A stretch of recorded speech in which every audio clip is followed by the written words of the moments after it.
وہ بتائیں وہ کیا یوریا کھاد کا جو مسئلہ ہے وہ یار اصل میں جو ہے نا ایک کسان جو ہیں وہ چونکہ گاؤں میں رہتے ہیں اور یوٹیوب بھی اتنا کم دیکھتے ہیں کہ ہماری بھی کوئی توجہ نہیں ادھر جاتی اور نہ ہی ایک الیکٹرانک میڈیا کی بھی توجہ جاتی ہے. لیکن آج کل ایک کھاد کی بڑی شارٹیج ہے, لوگوں کو مہنگے داموں کھاد مل رہی ہے, یعنی کہ ایک جس طرح کہتے ہیں نا وہ ایک بلیک میں مل رہی ہے کہ کوئی 10,000 سے 1,200 تک مہنگی کھاد مل رہی ہے. تو میں آپ تو چونکہ پرسپیکٹیو بھی یقین نہیں رکھتے, لیکن میں جو ہے یعنی کہ میں دوسرے سائڈوں کا نا پرسپیکٹیو سن رہا تھا, میں گورنمنٹ کا بھی پرسپیکٹیو سن رہا تھا اور جو کھاد بنانے والے ہیں ان کا بھی سن رہا تھا, اور جو آگے استعمال کرنے والے ہیں نا وہ سارے ایک ہی نظر میں نا دوسرا ولن ہوتا ہے. نہیں میں دوسروں کا پرسپیکٹو سنتا ہوں, لیکن جو غیر آئینی ہوتی ہیں نا چیزیں, جو غلط اعزاز بات ہی ہوتی ہے. جس کا کوئی غیر دیکھیں بات یہ ہے, دیکھیں آپ دیکھیں نا کوئی چور ڈاکو آ کے کہے جی میرا پرسپیکٹو ہے, اس کا بھی ایک پرسپیکٹو دیکھیں اس کا ڈاکو کا بھی ایک پرسپیکٹو ہے, وہ کہتا ہے میں نے ڈاکا مارا ہے پرسپیکٹو. نہیں دیکھیں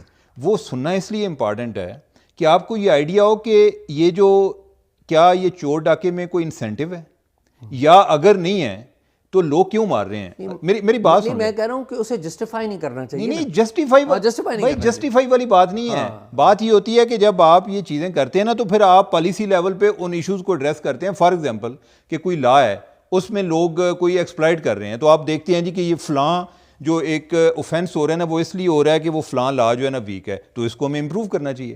تو جب تک آپ چیزوں کو انڈرسٹینڈ نہیں نہ کرتے تو آپ امپروومنٹ کی طرف جا نہیں سکتے. ادروائز یہی ہوتا ہے کہ میں ابھی بھی اس کیس میں بھی یہی ہوا ہے, یعنی کہ میں جو کوئی کسان ہے ان سے بات کی تو ایک صاحب مجھے بتا رہے تھے جی کہ یہ جو ہے نا ان کی نظر میں چونکہ جو ہے نا ایک ڈی سی وہ ایک سب سے بڑا آفس تھا, تو انہوں نے کہا جی کہ یہ جو ڈی سی ہے نا انہوں نے کو اپنا پیسہ رکھا ہوتا ہے تو یہ اس طرح کر رہے ہوتے ہیں, یہ چیزیں جو ہے نا زبردستی شارٹیج ہو جاتی ہے. اور میں ایک جو سرکاری لیول پہ ایک سیکٹری ہیں جو کہ ابھی بھی کسانوں سے ڈیل کر رہے ہیں, پہلے وہ پنجاب میں بھی ڈیل کرتے رہے, ان سے میں پوچھ رہا تھا. انہوں نے کہا کہ مسئلہ یہ ہے کہ ہم نے چونکہ اس کو ریگولیٹ کیا ہوا ہے, پرائس کو ریگولیٹ کرتے ہیں قیمت کو کہ بھئی اس سے کم جو ہے نا اس پہ آپ نے نہیں دینی. اچھا وہ اور اس وجہ سے وہ جو ہیں وہ کھاد بنانے والے جو ہیں اس کی شارٹیج کر دیتے ہیں. اور ریگولیٹ ہم کیوں کرتے ہیں, کیونکہ ہم ان کو جو ہماری جو 1/3 گیس ہے وہ ہم ان کو سبسڈی پہ دیتے ہیں جو کھاد والی فیکٹری ہیں, تاکہ یہ سبسڈی جو ہے نا وہ آگے کسان تک پہنچے. وہ کہتے ہیں جی یہ سبسڈی دیتے نہیں ہیں, تو ہم پھر کہتے ہیں جی کہ لیٹ سے کہ آپ جو ہے یعنی کہ ہم نے ہمارے ساتھ اگر طے ہوا ہے 3500 تو 3500 سے زیادہ نہیں بکنی چاہیے, وہ جو ہے نا شارٹیج ہو جاتی ہے.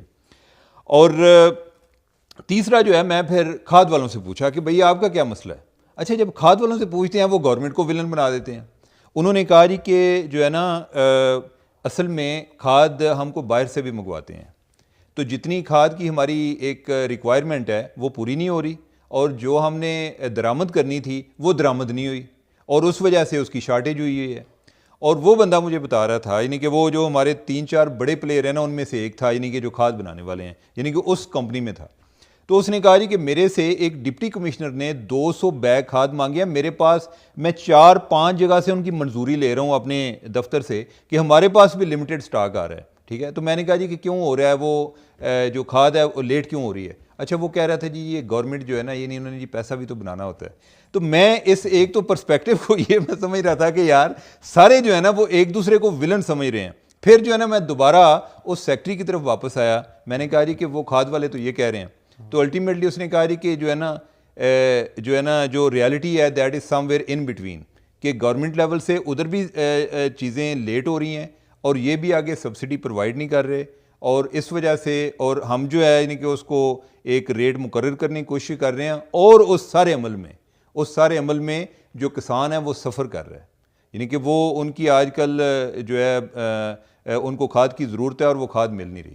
اور اس وجہ سے آئے دن اخبارات میں خبریں بھی ویسے آ رہی ہیں, اور ہمیں بھی یعنی کہ کئی جو ہمارے ناظرین ہیں انہوں نے فون بھی کیا ہے جی کہ اس کو ایشو کو ہائی لائٹ کریں.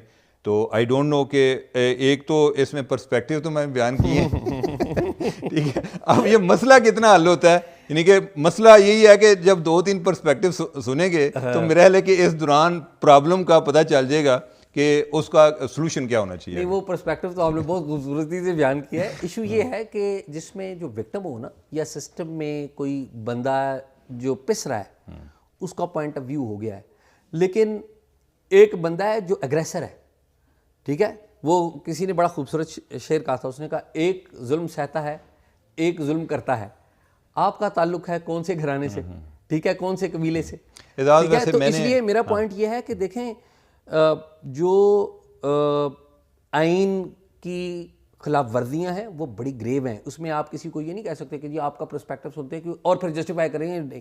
پوائنٹ آف ویو ضرور سنیں, سب کا پوائنٹ آف ویو سنیں, اور جو رسپانسبلٹی فکس کریں, اور رسپانسبلٹی فکس آئین میں درج ہے ایک کولیکٹیو وزڈم کے تحت. اعزاز, آئین میں وقت کے ساتھ ساتھ تبدیلیاں اسی لیے آتی ہیں کہ کوئی آئین جو ہے نا وہ کوئی ایسا صحیفہ نہیں ہے کہ جس میں تبدیلی نہیں آتی. تو جب تک آپ پرسپیکٹیو انڈرسٹینڈ نہیں کرتے تو آپ آئین میں ترمیم بھی نہیں کر سکتے کہ یار یہ پرابلم کیوں ہو رہا ہے. نہیں, وہ جسے آپ پرسپیکٹیو یہ جو آپ میں ان لوگوں کی بات کر رہا ہوں کہ جو مجرم ہوتے ہیں نا, مجرموں کا بھی پرسپیکٹو ہوتا ہے. میری بات سمجھیں, وہ جاننا بہت ضروری ہے. نہیں, وہ جاننا ضروری ہے, ان کو سزا دینا بھی بہت ضروری ہے. نہیں, دیں سزا, لیکن یہ ہے کہ اصل جو مقصد ہے آپ کا وہ یہ ہے کہ آگے سے جرم کا تدارک ہو, ختم ہو. یعنی کہ صرف جو ہے سزا دینا ہی آپ کا مقصد تو نہیں نا. ایون سزا دینے کا بھی مقصد یہ ہے کہ آپ اس چیز کو ڈس انسینٹیفائز کرتے ہیں کہ لوگ دوبارہ یہ جرم نہ کریں. عمر, پوری دنیا میں نا یہ کہا جاتا ہے کہ آپ جتنی مرضی سنگین سزا رکھ لیں نا, اس سے فرق نہیں پڑتا جب تک سرٹینٹی ہونا اس بات کی کہ واقعی سزا پر عمل درآمد ہوگا, تو تب یہ جرم رکتے ہیں. جب لوگوں کو پتا ہے کہ جی آئین آرٹیکل 6 ہے نا, پتا ہے کہ آئین توڑیں گے تو آرٹیکل 6 لگے گا, مشرف پہ لگ گیا, نہیں لگا نا, اگلا بھی کام کرے گا. ابھی یہ فیض میر صاحب کو بلایا ہے یا ان لوگوں کو بلایا ہے, اگر ان کو سزا نہیں ملتی, ان کا پرسپیکٹو سن کے ان کے پرسپیکٹو کے تحت جانے دیتے ہیں. نہیں, سن لینا, دیکھیں میری سن تو لینا, میں یہ کہہ رہا ہوں ان کی بات سننے, میں بات سننے پہ اعتراض تو نہیں کر رہا ہوں, میں یہ کہہ رہا ہوں کہ ہر جو جرم کرنے والا ہے نا اس نے بھی اپنی جسٹیفیکیشن کی ہوتی ہے.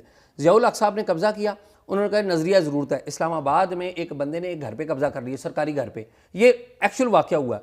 اس نے کہا جی میں نے نظریہ ضرورت ہے, میرے پاس گھر نہیں ہے, تو یہ فلاں بندے کا میرٹ بنتا ہے, مجھے تو نہیں پتا, میں نے قبضہ کر لیا. اب پرسپیکٹیو کریں تو پھر تو ہم کسی کو نہیں دیکھیں بات آپ جو ہے نا چیزوں کو بڑا ایک سمپل انداز میں آپ لے رہے ہیں. مسئلہ یہ ہوتا ہے, لیٹس سے کہ یہ فیض آباد دھرنا کیس ہے, اس میں ہماری نظر میں جو ہے جنرل فیض ولن ہے, ٹھیک ہے. ہمیں نہیں آئیڈیا کہ اگر یعنی کہ اس کا کیا ویو پوائنٹ ہے, ایٹ لیسٹ نہیں, میری نظر میں فیض صاحب ولن نہیں ہے. میری بات تو سنیں نا, یعنی کہ میں تو اپنی بات کر رہا ہوں نا, ٹھیک ہے, کہ میں نے ان کا ویو پوائنٹ نہیں سنا ہوا. میرا ایز اے جرنلسٹ ایکسپیرینس ہے کہ میں جب کوئی سٹوری کر رہا ہوتا ہوں, کوئی انفارمیشن ہوتی ہے, ایک بندے پہ مجھے بڑا غصہ ہوتا ہے کہ یار یہ بہت 2 نمبر آدمی ہے. اچھا, پھر میں اس سے موقف کے لیے رابطہ کرتا ہوں, وہ اپنی کہانی سناتا ہے. ہاں, موسٹ آف دا ٹائم میں سٹوری کر بھی دوں, موسٹ آف دا ٹائم میری اوپینین اس بندے کے بارے میں چینج ہوتی ہے, ٹھیک ہے. تو مقصد جو ہے بعض کا وہ ولن نہیں ہوتا, بعض کا وہ وکٹم ہی ہوتا ہے. نہیں, وکٹم ہوتا ہے, بعض کا حالات کا وکٹم ہوتا ہے, یعنی کہ بعض کا جو ہے یعنی کہ آپ کو ایسا ان لافل کمانڈ پہ لوگ کر رہے ہوتے ہیں, ٹھیک ہے. تو میری نظر میں یہ امپارٹنٹ ہے کہ یار میں سولوشن کی طرف بھی تب جاؤں گا نا. نفرت جو ہے نفرت سے مسئلہ حل نہیں ہوگا, نفرت سے مسئلہ نہیں حل ہوگا. میں اس بات پہ ایگری کرتا ہوں.